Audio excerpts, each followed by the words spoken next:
Bem-vindas à segunda aula do curso de Liderança Feminina. Quem participou da nossa primeira aula sentiu aquele aquecimento e viu como foi um pouquinho do que vai ser esse curso de liderança. Então, você que não participou da primeira aula, você pode acessar o nosso site adv7.me/lidermm e acessar o conteúdo lá da primeira aula e assistir. E não esquece também que lá estão as respostas das perguntas que vocês fizeram da primeira aula. Aproveitando para lembrar, pega a tua caneta aí, pega a tua agenda, para durante essa segunda aula, a dúvida que você tiver, você anota aí e durante algum momento entra no chat e deixa a tua pergunta lá para que a gente possa responder. Outra lembrança que vocês não podem esquecer é que o sorteio ele está acontecendo apenas para as mulheres que estão respondendo o quiz. Então é importantíssimo que após a aula vocês respondam o quiz para poder participar do sorteio. A nossa segunda aula de hoje tem como tema as 5 frentes missionárias. E eu gostaria de, nesse momento, convidar o professor para que comece essa aula. Olá, Poliana. Olá, professora Rosário. Olá a você, evangelista, mulher que se dedica a pregar o evangelho. E para mim, realmente, uma grande honra estar nessa hora com você, para que a gente possa estudar juntos alguns temas que são muito importantes, que são relevantes e que vão fazer uma grande diferença, na verdade, em nossa vida. E a gente vai poder ter ferramentas para poder pregar o evangelho. Por isso, então, eu quero convidar a você agora para que a gente possa fechar os olhos e orar mais uma vez ao Senhor. Nosso Deus e nosso eterno Pai, estamos mais uma vez em tua presença e vamos tratar de assuntos concernentes ao avanço do teu reino nessa terra. Por isso, nós suplicamos a orientação e a intervenção do teu Espírito Santo para falarmos somente o que estiver de acordo com a tua vontade e que possamos assimilar, entender e colocar em prática em nossa vida, em nome de Jesus. Amém.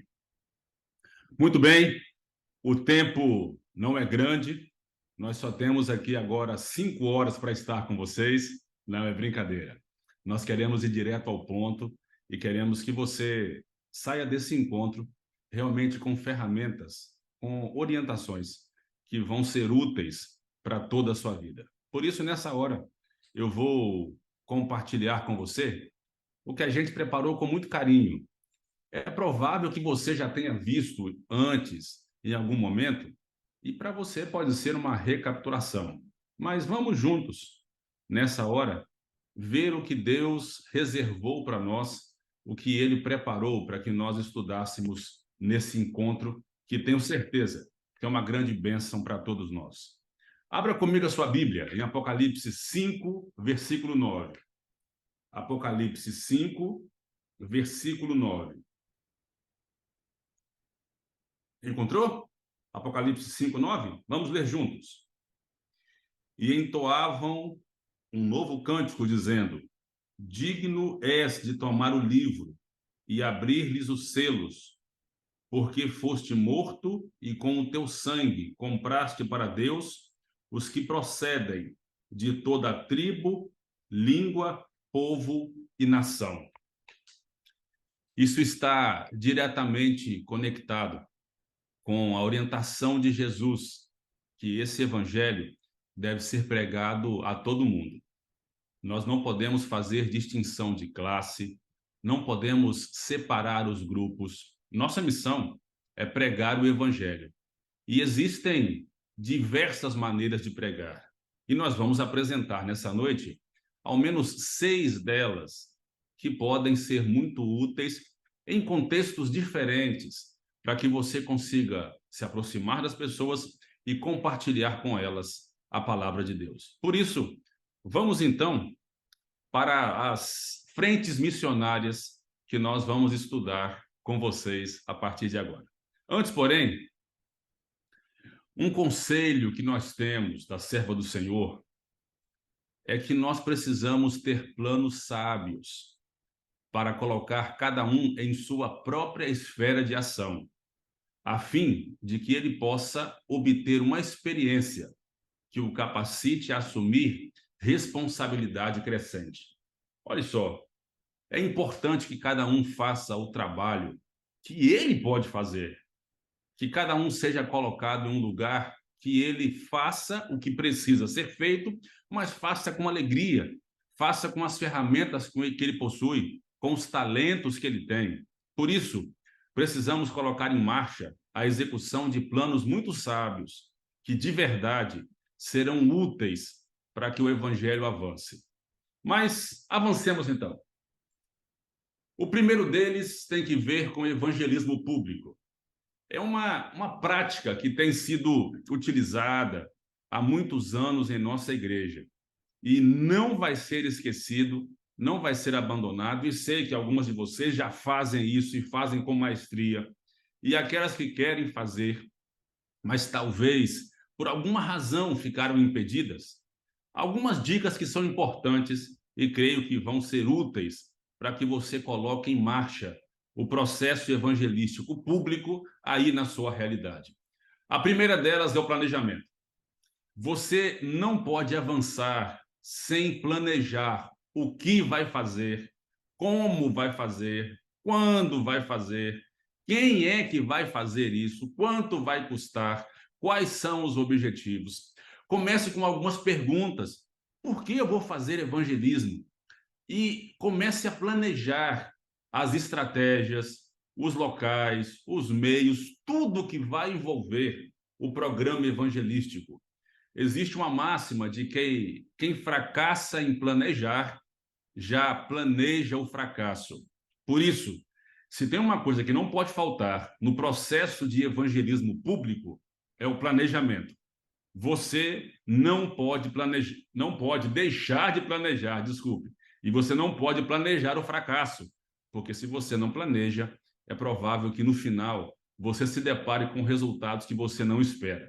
Por isso, o planejamento importante, você não pode esquecer isso.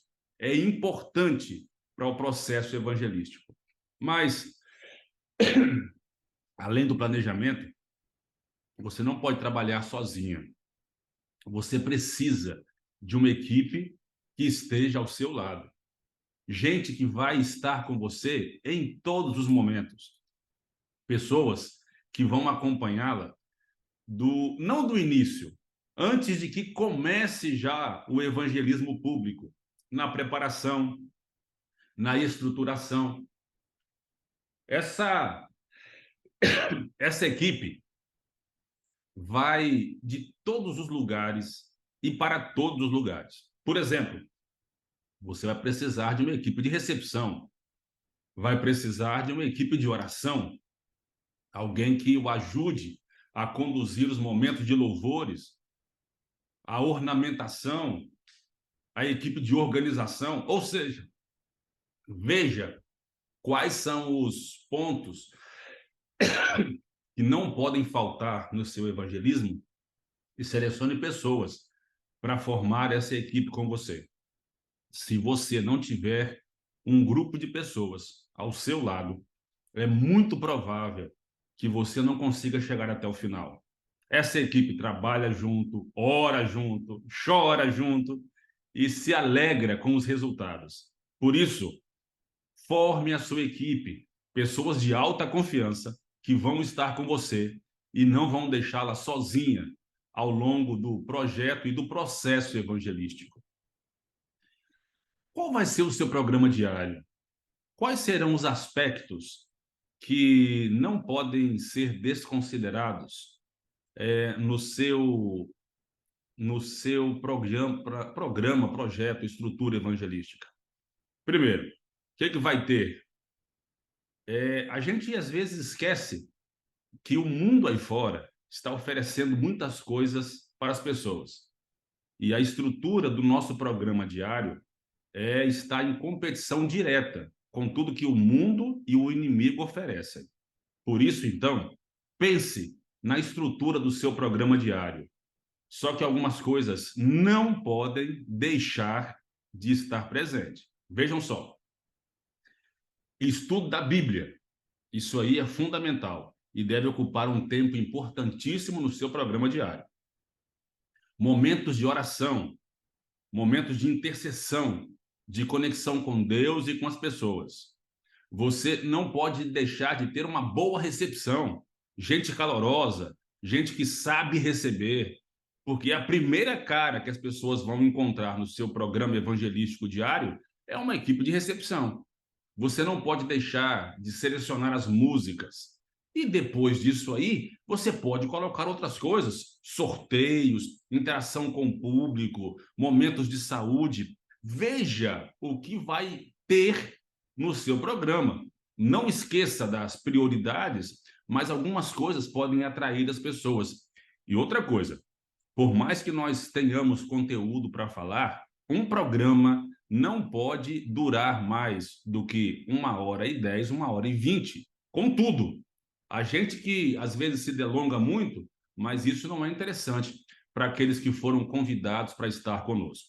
Por isso, o programa diário deve ser considerado de maneira assim prioritária na sua estrutura evangelística. Que materiais você vai usar? Quais são os recursos que estão disponíveis para o seu evangelismo? Você tem Bíblia? Você tem estudos? Você tem a cópia do sermão para as pessoas levarem? O que você tem à disposição? Por isso, os materiais devem ser selecionados, catalogados e estarem disponíveis para as pessoas quando elas forem participar do seu programa, do seu projeto, do seu evangelismo público. E os seus equipamentos? O que você vai ter? Eu vou ter uma televisão, vou ter um telão de LED, vou ter um projetor de vídeo.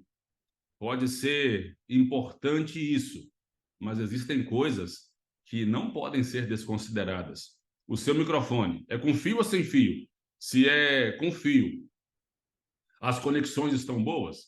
Se é sem fio, as baterias são novas e se são recarregáveis, estão recarregadas? Porque na hora da programação é importante que isso esteja em condições de uso, porque fica muito feio a gente, numa programação evangelística, ter que trocar a pilha ao vivo, ter que trocar um cabo e ficar batendo no microfone, liga isso e desliga aquilo. Assim, é contraproducente. Por isso, cheque os equipamentos, veja quais estão disponíveis, para que você não tenha complicações, se desconcentre e passe uma imagem negativa para quem está participando com você. Agora, lembre-se, o evangelismo público é mirando na colheita. E a gente precisa, quando começamos já o planejamento, pensar enquanto nós sonhamos em levar a Cristo através do batismo em nossa campanha de evangelismo. Por isso, pense na colheita, já projete a sua colheita. Eu quero, na minha campanha, batizar 10, batizar 20, batizar 30. Por isso é importante a gente já sonhar quanto nós vamos batizar lá no final, no encerramento do evangelismo. Agora lembre-se, o batismo não pode ser apenas no final. É importante que tenhamos batismos, se possível, todos os dias, porque um batismo com o seu testemunho já prega e pode tocar o coração de alguém que está assistindo para que ele também tome a decisão. Só que o nosso evangelismo não termina com o batismo. Logo depois do batismo, a gente precisa colocar as pessoas para trabalhar. Só que tem um problema. Como é que eu vou escolher a sequência de noites? Eu vou fazer em 8, em 15, em 21, em 30, em 60, em 90 noites. Como eu escolho a quantidade de dias para realizar a minha campanha de evangelismo? Então, veja, o princípio é muito simples. Quanto maior a quantidade de tempo de preparo, mais eu tenho condição de flexibilizar o período de colheita. Traduzindo, se eu tenho muito tempo de preparo, eu posso fazer a colheita em menos dias. Um exemplo claro, eu preparei o meu público para a colheita durante 3 meses. Já estudei a Bíblia, já repassei os temas, O que eu preciso agora é de um momento onde a gente possa fazer a colheita. Por isso, então, quanto maior o preparo, menor pode ser o momento de colheita. Então, se você está pensando em fazer uma semana de colheita ou um período de 8 dias, o seu preparo deve começar agora. Porque se você demora muito em começar, as pessoas talvez não estejam preparadas para serem colhidas nesse período. E a gente não pode colher pessoas que não estejam preparadas. Por isso, então, quanto maior o preparo, menor pode ser o período da colheita.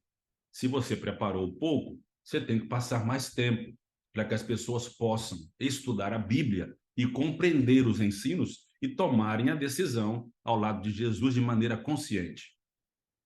Você escolheu, preparou, batizou o povo que vem agora. As pessoas precisam ser discipuladas. Aqueles que se batizaram devem tornarem-se agora pregadores do Evangelho. Eles precisam participar com a gente no processo de difusão da mensagem de Deus para esse mundo pecador. O discipulado não termina com o batismo. Ele começa com o batismo. E a gente precisa colocar as pessoas para trabalharem. As pessoas precisam se envolver.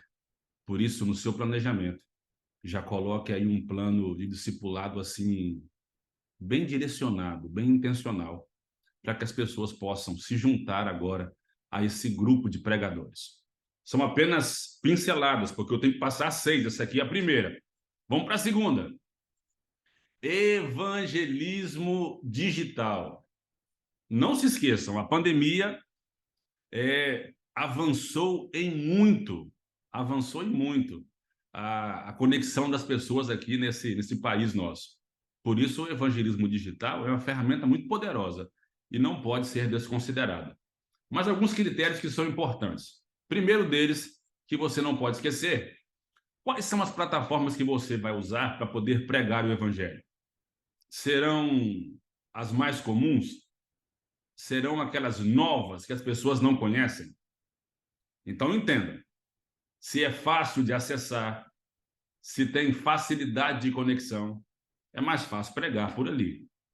Por isso, escolha a plataforma de pregação do evangelho onde as pessoas mais se conectam, onde as pessoas tenham facilidade de acesso, já conheçam mais. Se você vai pregar por vias digitais, escolha a que as pessoas tenham maior familiaridade, que talvez sejam mais fáceis de conexão. Quem é que você vai alcançar com a pregação do evangelho por meio digital? Você tem que definir o seu público-alvo. Você tem que saber quais são as pessoas que serão alcançadas. É para gente da terceira idade? É para adolescentes? É para juvenis? É para um grupo específico de bikers? É para outro grupo específico? Você tem que definir qual é o público-alvo que você vai trabalhar, porque a partir daí você já pode começar a planejar, a traçar estratégias, e o princípio do evangelismo público, assim, direto, pessoal, é o mesmo para o evangelismo digital. Só que a definição do público-alvo vai permitir que você faça um planejamento mais acertado. E é importante que você entenda por esse caminho. Qual vai ser a periodicidade do seu evangelismo digital? Ele muda um pouco em relação ao evangelismo público tradicional. Você vai fazer todos os fins de semana? Você vai fazer uma semana toda? Vai fazer durante 90 dias em dias alternados? Você tem que definir, porque a partir do seu público-alvo, você vai saber como é que você vai se conectar com eles. Por exemplo, se o seu público-alvo é um grupo de estudantes de medicina, pensemos assim, e eles têm aulas de segunda a sexta, todos os dias, manhã, tarde e noite.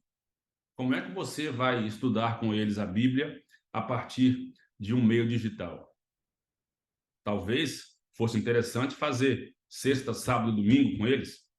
Então, é importante você estudar os meios pelos quais você vai alcançar, definir o seu público-alvo e ver qual é a periodicidade de conexão que você vai ter. Os seus recursos, você vai ter celular, vai ter notebook, vai ter um microfone de lapela, você tem um ring light. Que recursos técnicos você vai ter para transmitir o que você quer passar para as pessoas? A minha conexão de internet é boa? Eu tenho condição de fazer um programa de alto nível para que as pessoas se conectem? Por isso, analise bem, estude quais são os seus recursos técnicos para você não ter complicações ao longo do seu processo evangelístico e tenha que parar e aí deixar as pessoas na mão só com metade do conhecimento. De novo, aquela equipe de apoio. Só que nessa equipe de apoio, entre as demais que você já selecionou naquele modelo de evangelismo, você vai ter uma equipe de conexão para responder o chat, uma equipe de enviar mensagens. Você vai ter que ter um grupo com você que esteja conectado diretamente com as pessoas que estão estudando a Bíblia com você. Por isso, você não pode deixar essa equipe de apoio de fora. Você não pode trabalhar sozinho. Que materiais? Que materiais você vai usar? Você vai usar um PDF clicável? Você vai usar o robô Esperança para poder conectar-se com as pessoas? O que você tem de digital que você pode participar, ou melhor, pode envolver as pessoas para que participem com você do evangelismo digital? Agora, não esqueça, essa é uma estratégia de contingência para um grupo que talvez não pudesse ser alcançado por meios tradicionais. E você tem que pensar na transição. Como é que você vai fazer que o seu público digital se torne um público presencial? Lá no planejamento, você já tem que colocar qual vai ser o processo de transição. Eu vou começar a levá-los na igreja, aos programas da igreja, a atividades, a encontros, a pequenos grupos. Como é que eu vou fazer essa transição? Quando você, ou melhor, antes de começar, você já tem que pensar como vai ser a transição do grupo digital para um grupo presencial. É importante já planejar e sonhar com isso. E não se esqueça, é um evangelismo e precisamos de colheita. Precisamos sonhar com a colheita. Você não pode ficar tomando o seu tempo, nem o tempo das pessoas, sem propor para elas a entrega pessoal à pessoa de Jesus. Por isso, colheita não pode ficar de fora do seu evangelismo digital, bem como também um processo de discipulado bem específico. Vem agora as duplas missionárias, que são recursos já assim conhecidos da igreja. Mas a gente às vezes peca ao esquecer que esse método de trabalho que foi criado por Jesus, ampliado por ele, difundido por ele, às vezes a gente erra e precisamos corrigir algumas coisas. Primeira coisa, em uma igreja, em um projeto evangelístico, em uma comunidade, você precisa definir um alvo de duplas missionárias. A gente, às vezes, se esquece que esse método de trabalho é um dos mais simples que existe. Pode até não ser fácil de executar, mas é simples. É unir duas pessoas com disposição de pregar o evangelho para que elas saiam das suas casas e entrem nas casas de outras pessoas. Por isso, nós precisamos definir um número de duplas. Numa igreja de 100 membros, você pode ter, no mínimo, aí 20 duplas missionárias, que corresponde a 40% da quantidade de membros. Poderíamos ter mais? Com certeza, mas precisamos sonhar com pelo menos uns 40% das pessoas envolvidas na pregação do evangelho através de duplas missionárias. Depois que definiu a quantidade de duplas, quais vão ser os critérios de formação? É importante que você leve em conta alguns fatores. O primeiro deles, é bom que você coloque uma pessoa mais experiente com uma menos experiente. uma pessoa que tem mais fervor com uma que precisa ser aquecida. Por que isso aí? O mais experiente vai discipular o que é menos experiente, vai ensinar para ele um método, uma maneira, orientações que vão servir para a vida toda dele ou dela. Por isso, coloque um mais experiente com um menos experiente. Aquele que é mais fervoroso pode transmitir o fervor dele para aquele que precisa ser contaminado com essa alegria de pregar o evangelho. Pense no critério geográfico, afinidade. Às vezes você pode colocar um casal, marido e mulher, para formarem uma dupla. Ou seja, não forme duplas para pregar o evangelho sem critérios. Você pode buscar materiais diversos de treinamento com orientações. Por isso, tenha critérios na formação das duplas missionárias. Porque esse método de trabalho, sem dúvida, fornece para a gente condições assim, quase infinitas para a pregação do evangelho. Definiu, então, as duplas, já formou, agora tem que definir o território. Onde eles vão trabalhar? Vai ser numa quadra? Vai ser numa rua? Vai ser em um bairro? Não podemos deixar assim solto. Precisamos definir o território onde cada um vai trabalhar, onde cada dupla vai trabalhar. E isso deve ser mapeado, talvez colocado em um mural, desenhado aquele mapa e dizer que a dupla tal está responsável por quadra tal, por rua tal, por bairro tal. É importante essa identificação e essa definição, porque aquele momento de trabalho que ele vai realizar naquele território é responsabilidade dele gastar aquele tempo naquele lugar e ele não vai sair dali e ir para outro espaço. Ele fica naquele lugar definido. Então, defina o território. Defina um calendário. A dupla, nesse processo evangelístico, nós já temos a data da colheita, ela já começa a trabalhar pensando na colheita. Por isso, ela começa agora já sonhando na colheita do evangelismo feminino.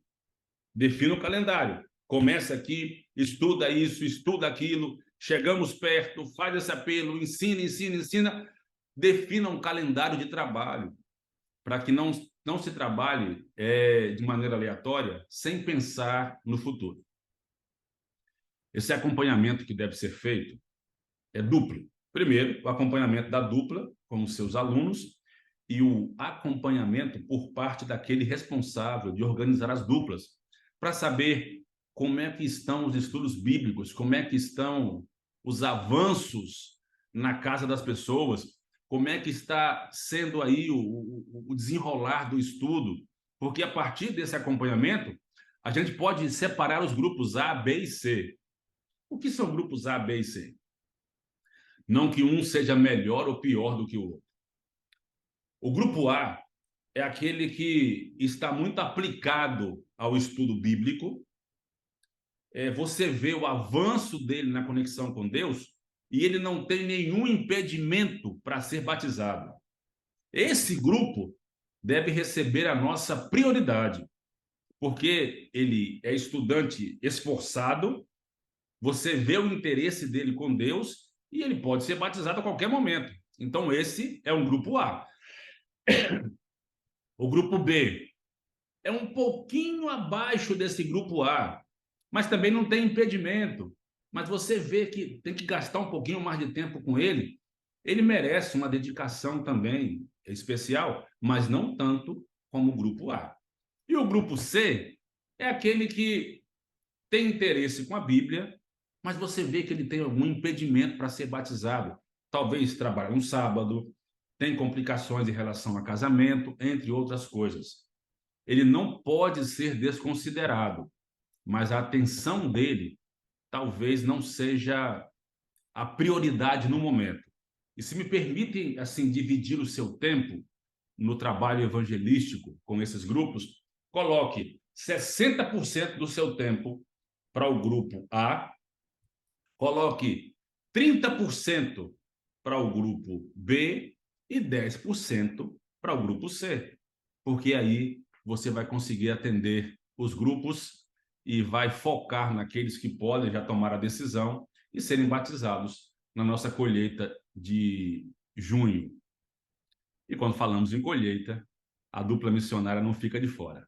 O nosso pensamento realmente é levar as pessoas a tomarem a decisão e serem batizadas. Por isso, dupla missionária é um esforço evangelístico que dá muito resultado. É um esforço que, sem dúvida, vale muito a pena. E todos aqueles que se envolvem nesse projeto evangelístico vão voltar para casa com a certeza de que pregaram o evangelho para quem tanto precisa. Existem as classes bíblicas que a gente pensa que não é tão interessante, mas pelo contrário, ela nos fornece muitas pessoas que estudam a Bíblia e se aproximam de Deus. E quando eu falo de classe bíblica, um dos benefícios é você poder estudar a Bíblia com uma quantidade grande de pessoas. Você pode ter uma classe bíblica composta por famílias, onde você tenha 10, 15, 20, 30 pessoas estudando a Bíblia com você. E quando falamos de classe bíblica, já é uma estrutura conhecida por nós brasileiros, porque o nosso sistema educacional já coloca a gente em classes, em salas de aula para estudar. E isso aí já é algo que é conhecido. E quando você forma uma classe bíblica, uma classe para estudar a Bíblia, já é algo que as pessoas conhecem. Já fizeram isso ao longo da vida deles. Não tem nenhuma novidade. E é fácil você, em um ambiente, permitam-me usar o termo escolar, estudar a Bíblia com eles. Por isso, existem muitos benefícios em estudar a Bíblia através da estrutura de classes bíblicas. E é bom que, se nós tivéssemos pelo menos umas 3, 4 classes bíblicas diferentes em nossa igreja. Agora, uma classe bíblica precisa de um instrutor e auxiliares muito competentes. É um professor. E a gente, quando escuta o termo professor, já vem aquela roupagem de responsabilidade, de alguém que sabe o que está falando. E esse instrutor, esse professor da classe bíblica, é alguém que precisa ser respeitado pelos seus alunos, alguém que detém um nível de conhecimento mínimo para transmitir para aqueles que estão com ele, desculpe. E os seus auxiliares, porque em algum momento o instrutor ou o professor não poderá ir e os auxiliares vão tomar o lugar dele. E, além disso, o professor vai estar discipulando aqueles que estão com ele. Por isso, defina o instrutor e auxiliares, para que eles possam trabalhar em conjunto, possam crescer e possam compartilhar a Bíblia com as pessoas que estão com eles. E esses auxiliares estão ali para poder ajudar a abrir a Bíblia, para entregar um material, entre outras coisas. Qual vai ser o local? A classe bíblica tem essa flexibilidade. Ela pode ser feita na igreja, pode ser feita em um espaço da igreja, pode ser feita na casa do instrutor e pode ser feita na casa do aluno com os seus vizinhos. Mas o local precisa ser definido. Ela precisa ser, assim, ter a sua identidade. Onde vai ser feita a classe bíblica? Defina o local. Qual vai ser a periodicidade? Ela vai acontecer nos finais de semana? Vai ser uma lição por semana? Lembrando que nós temos uma colheita projetada já. Será que a periodicidade do estudo da Bíblia com os meus alunos vai permitir que eles se aprofundem no conhecimento e tenham condições de tomar decisão ao lado de Jesus lá na colheita? Por isso, defina a periodicidade, dos seus encontros através da classe bíblica. Que materiais você vai usar? Já tem as lições? Já tem as Bíblias? É uma lição específica? É uma lição conhecida? Você já aprendeu sobre ela? Além da lição, eu vou ter lápis, caneta, ou eu vou fazer a lição pelo celular, com um PDF clicável? Não sei que material você vai usar. Inclusive, essa classe bíblica pode ser até digital, mas é importante que você entenda que os materiais que você vai utilizar, eles definem a estrutura e a maneira com que você vai estudar a Bíblia com as pessoas. E que pessoas serão essas? Serão adolescentes? Serão jovens? Serão adultos? Serão pessoas da terceira idade? Vai ser só para homem? Só para mulher? É um público específico? Você tem que definir, porque a partir do público com que você vai trabalhar, você vai estruturar a sua classe bíblica. A partir do seu público, você vai ordenar o seu trabalho.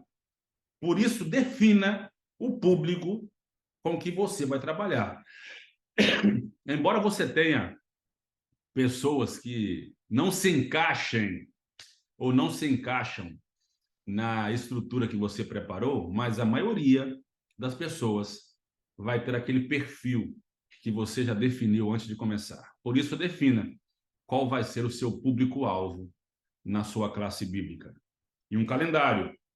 Esse mês eu vou preparar o terreno, eu vou começar a classe bíblica, nesse período eu vou estudar esses temas, ou seja, eu já vou calendarizar as etapas da minha classe bíblica. Eu tenho que ter um calendário definido e tenho que ser fiel a ele, juntamente com a minha equipe, para não comprometer as etapas que eu tenho na minha classe bíblica. E não se esqueça, a classe bíblica não é um fim em si mesmo. Ela é uma ponte para levar as pessoas à igreja e levá-las a Jesus. Elas precisam estar em conexão com a igreja. Por isso, defina qual vai ser a ponte entre a classe bíblica e as atividades da igreja. Ela precisa levar as pessoas para a igreja e não se esqueça, é uma estrutura evangelística e você já tem que pensar na colheita. E defina, a partir desse ponto, no meu calendário, os temas vão ser só direcionados à colheita. Vou trabalhar 4, 5 lições com as pessoas para que elas possam tomar a decisão, mas pense que a sua classe bíblica precisa dar resultado. Chá entre amigas. Essa é uma atividade que a gente tem visto acontecer com muita frequência. E é algo assim muito relevante caso sejam aplicados aí princípios evangelísticos. Vejam só, esse chá entre amigas não é um encontro casual. Ele precisa de planejamento. Você tem que planejar esse encontro. Você tem que colocá-lo dentro de uma estrutura que faça parte de um grande planejamento. Você não está só com um encontro social com as suas amigas. Vocês não vão lá só para jogar conversa fora. Vocês estão ali para compartilhar o que existe de mais sagrado nesse mundo, que é a pessoa de Jesus, que é a salvação, que é a conexão com Ele. Por isso, não faça esse chá entre amigas sem um planejamento. Assente-se com as pessoas que trabalham com você, planejem cada etapa, cada parte do processo. Esse chá entre amigas é uma estrutura evangelística e, para tanto, necessita de bom planejamento. Precisa definir etapas, quanto vai gastar, o que vai ser feito, como é que vai ser feito, quando vai ter aquele impacto. Tudo isso precisa ser planejado. Porque esse chá, ele precisa ter intencionalidade.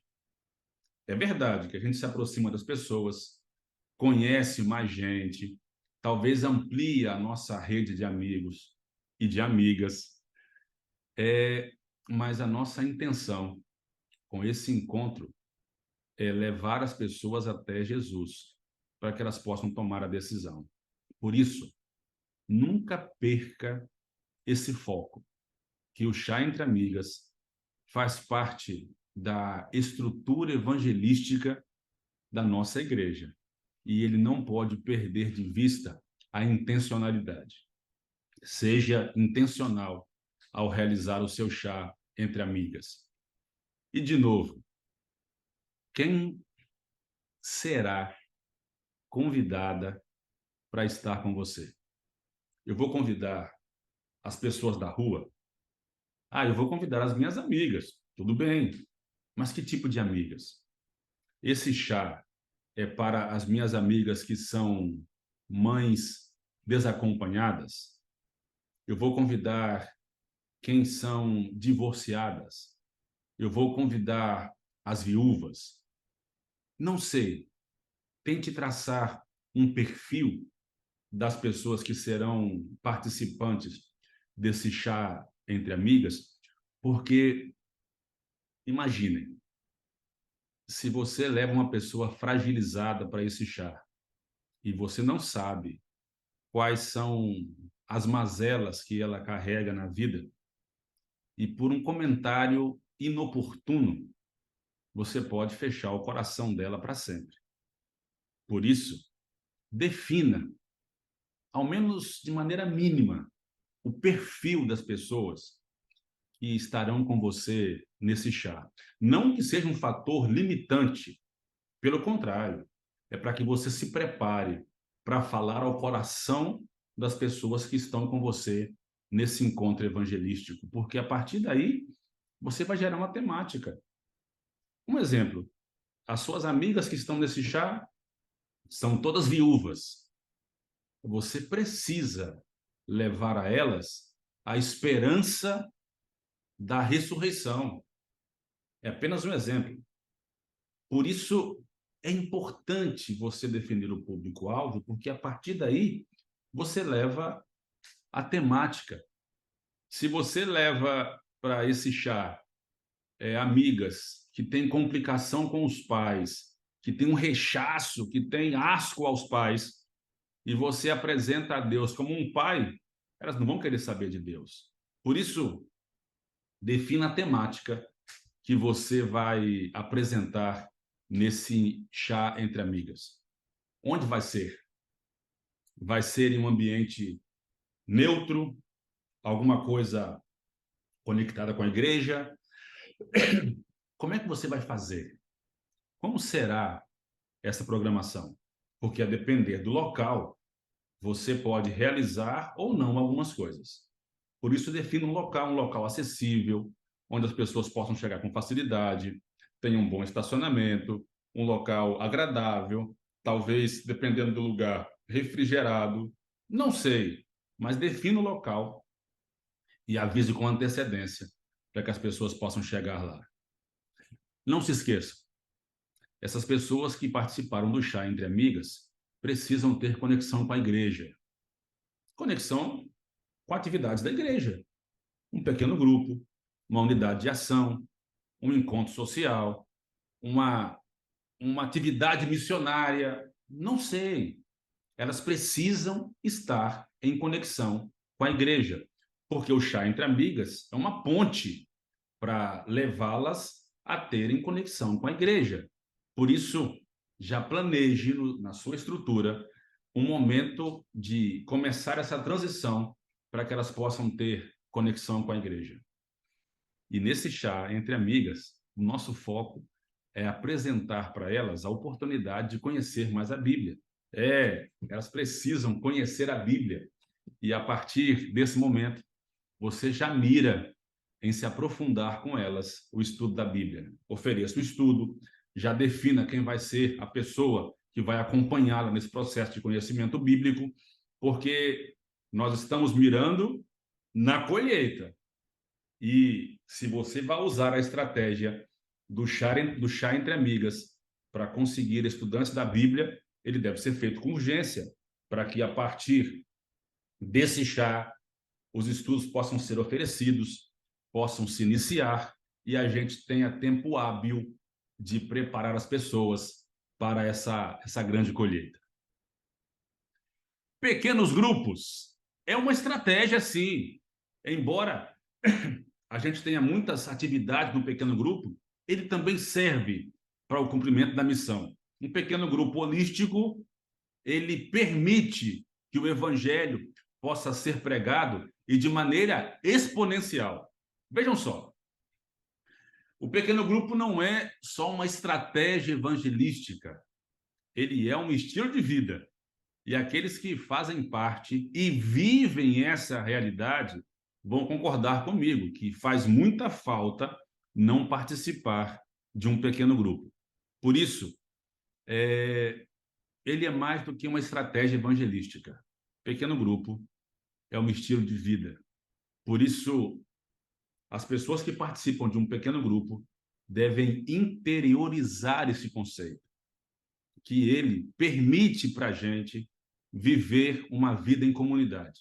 E essa vida em comunidade atrai outras pessoas para estarem com a gente. Por isso, as pessoas que vão dirigir e organizar o pequeno grupo precisam participar de um protótipo. Aqueles que nunca viveram essa realidade e aqueles que já viveram precisam participar desse protótipo para se aprofundarem na caminhada, para conhecerem realmente o que deve e o que não deve ser feito em um pequeno grupo. Como é que eu consigo transformar essa visão de estratégia para um estilo de vida? Eles têm que participar de um protótipo, eles têm que se aprofundar. Uma pessoa experiente tem que passar os passos com ele para que ele ou ela possa dirigir, possa organizar e possa estruturar um pequeno grupo. Uma das coisas fortes do pequeno grupo é o fator relacional. A gente se reúne como amigos bem próximos, onde nós podemos compartilhar informações, onde nós podemos abrir o coração. E a estratégia do pequeno grupo, a estrutura do pequeno grupo, permite a gente viver uma comunidade de amigos, desculpe, uma comunidade de amigos, uma comunidade de amor de verdade. Por isso, esse fator relacional não pode ser negligenciado. A gente não pode entrar com tanta vontade, com tanta força, que acaba esquecendo que o fator relacional não pode ser negligenciado na estrutura de um pequeno grupo. Por isso, queridos e queridas, não se esqueça do fator relacional lá no pequeno grupo. Agora, qual o modelo de missão que a gente tem no pequeno grupo?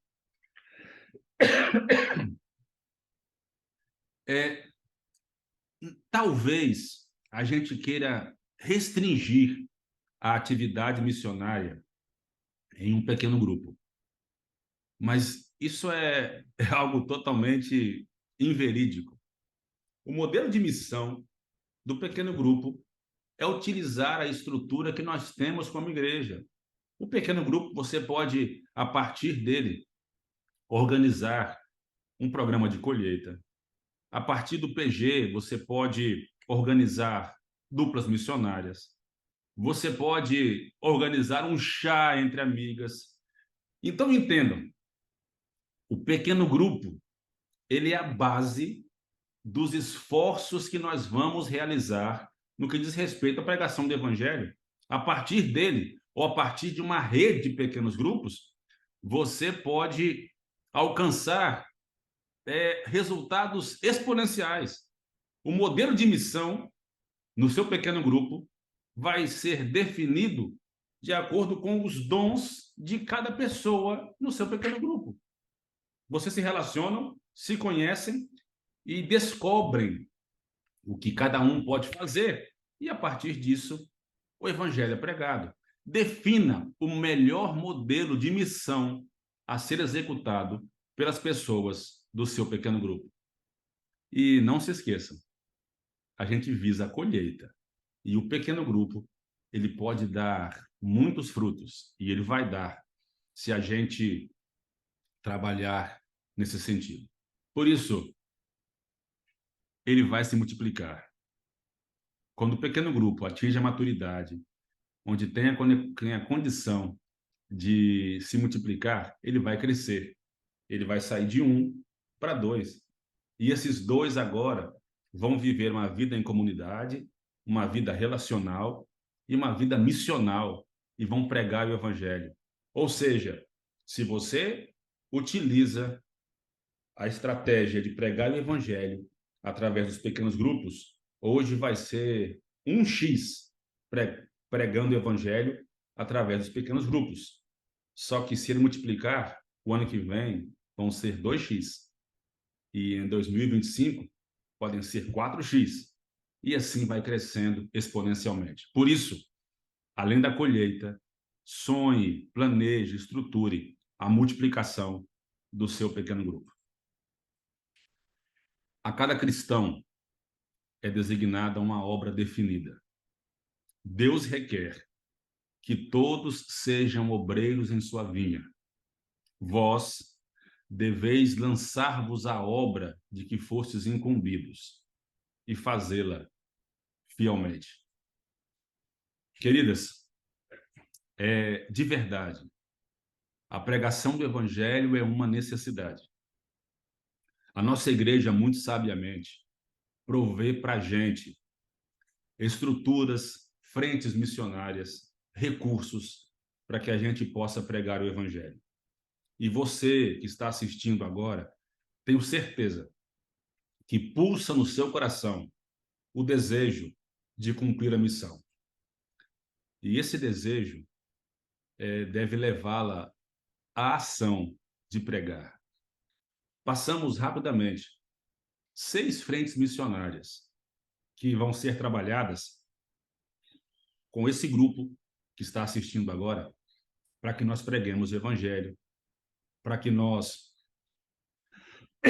possamos colher pessoas, possamos discipulá-las e abreviar a volta do Senhor.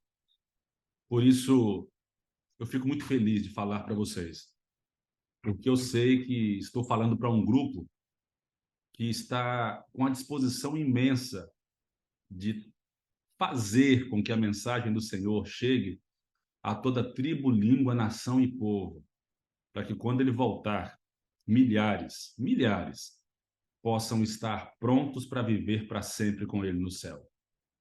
Que Deus possa abençoá-la ricamente. Que Deus possa utilizar os dons que você vai usar para alcançar corações.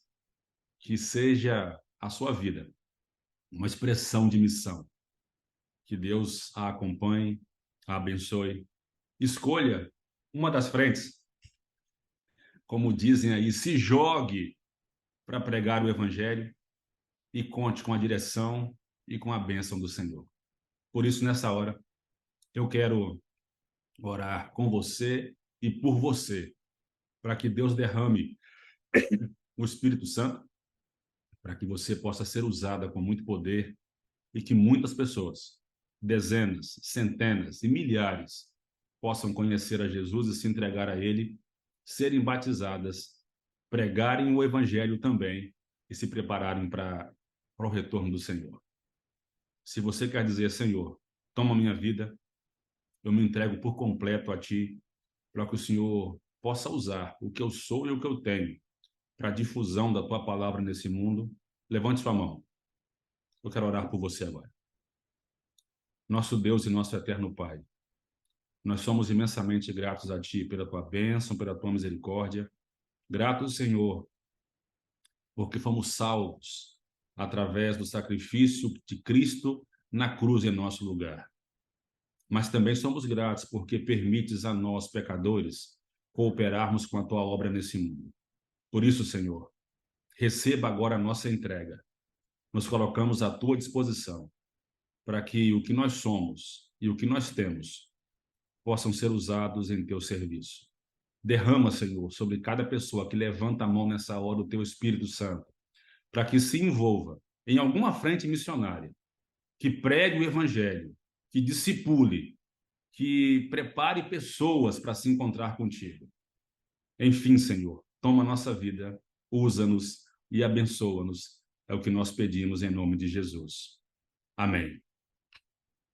Que Deus a abençoe, que Deus derrame sobre você o Espírito Santo, que quando ele voltar, você possa ouvir: bem-estar, serva boa e fiel, entra agora no gozo do seu Senhor.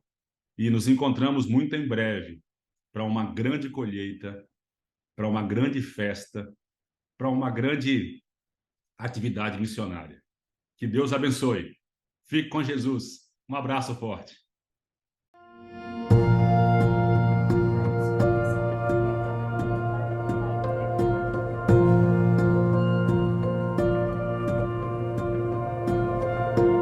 Sou mãe, sou esposa, tenho a minha casa, os meus filhos, a minha correria do dia a dia. Sou atleta, né? Também amo correr, cuidar do meu corpo, que é o templo também do Espírito Santo. Mas a minha prioridade não é as corridas que eu já corri. A minha prioridade é a corrida para o céu.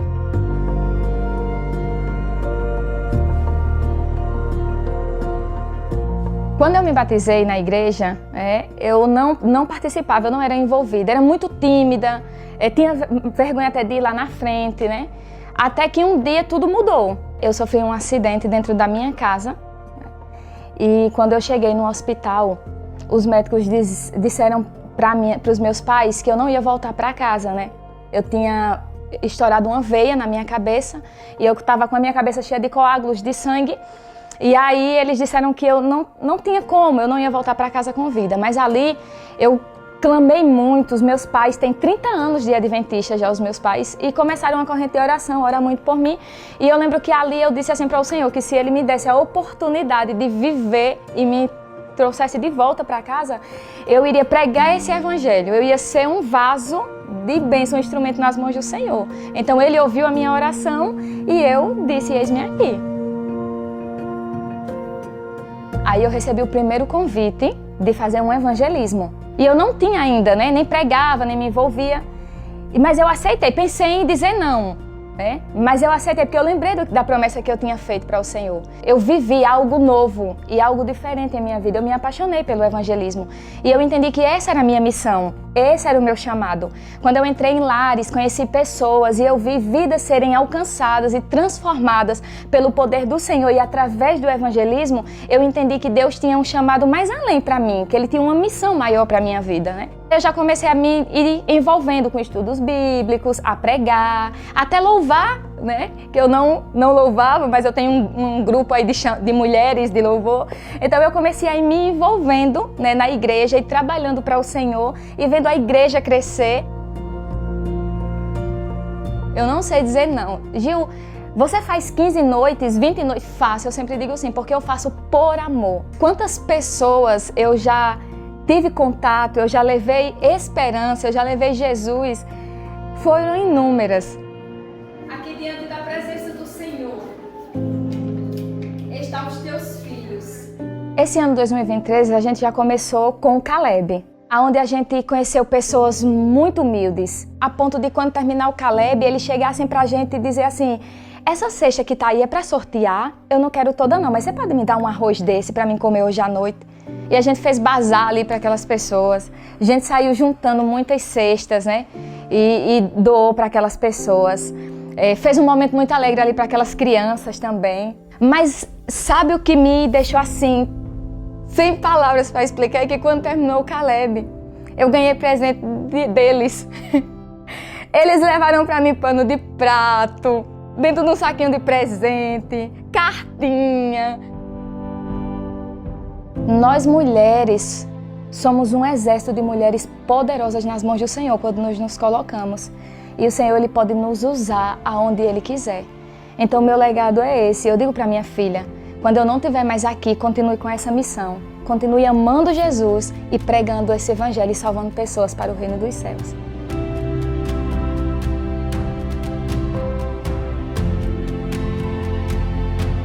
Eu faço o que faço porque eu não vejo a hora de ver Jesus voltar.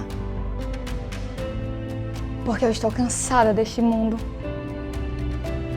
Porque eu quero levar minha família para a eternidade. Porque eu quero ver pessoas salvas. Porque eu já tive muitas experiências e já vi muitas vidas serem destruídas. Porque eu quero reencontrar pessoas que amo, que não tenho mais. E eu quero abraçar pessoas e ver pessoas dizer assim para mim: Gil, eu tô aqui porque um dia você bateu na minha porta. Eu tô aqui porque um dia você me abraçou. Eu tô aqui porque um dia você levou esperança para minha vida quando eu achei que estava tudo perdido. Então eu sou missionária, eu prego esse evangelho e continuarei pregando para que Jesus volte logo.